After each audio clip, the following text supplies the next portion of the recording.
So I am at Gindi Engineering College. Jayara. BTech IT final year. Taking tuition. Tuition யாருக்கு எடுக்கிறீங்க?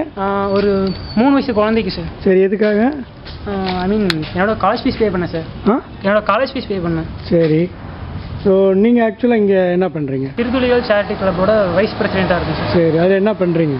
அதில் வந்துட்டு யார் யாருக்கெல்லாம் ஃபீஸ் பே பண்ண முடியாதோ காலேஜில் வந்துட்டு யாருக்கெல்லாம் ஃபீஸ் பே பண்ண முடியாது அவங்களுக்கு ஃபீஸ் பே பண்ணிகிட்டு இருக்கோம் சார். ஓ, நீங்கள் போய் கோட்டப்புறத்தில் டியூஷன் எடுக்கலைன்னா உங்கள் ஃபீக்கு யார் காசு தருவா? வீட்டில் இருந்து தான் சார் கடன் வாங்கி தான் சார் பே பண்ணுவாங்க. உங்கள் அப்பா என்ன பண்ணுறாரு? அப்பா வந்துட்டு ஃபார்மர்.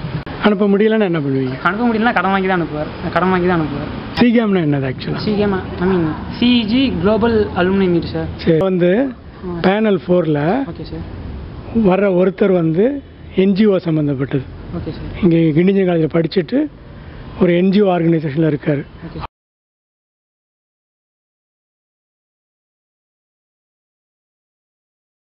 அவர் வர்றாரு. அன்னைக்கு உங்களுக்கு வர விருப்பமா? டெஃபினட்டாக சார். எனக்கு அது மாதிரி ஒரு ஆளை பார்த்து எங்கள் கிளப்பை பற்றி சொல்லி அது மூலமாக அவங்ககிட்ட ஹெல்ப் வாங்கி இன்னும் நிறைய பேர். ஹெல்ப் உங்களுக்கு வாங்கியா? இல்லை சார், எனக்கு இல்லை சார்.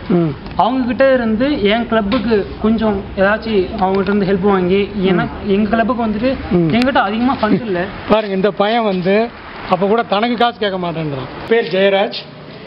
இவருக்கே ஃபீல் பண்ண கஷ்டப்பட்டா கூட மற்றவங்களுக்கு ஹெல்ப் பண்ணுன்னு சொல்லி சிறுதுளிகள்னு சிஇஜியில் இருக்க ஒரு ஆர்கனைசேஷனுக்கு வைஸ் பிரசிடெண்ட்டாக இருந்து நல்லது பண்ணிகிட்ருக்காரு. இவரையும் நீங்கள் பார்க்கலாம். அன்றைக்கி என்ஜிஓ சார்பில் வர்ற ஜி வேணுகோபால் அவங்கள்ட்டையும் பார்த்து கேள்வி கேட்கலாம்.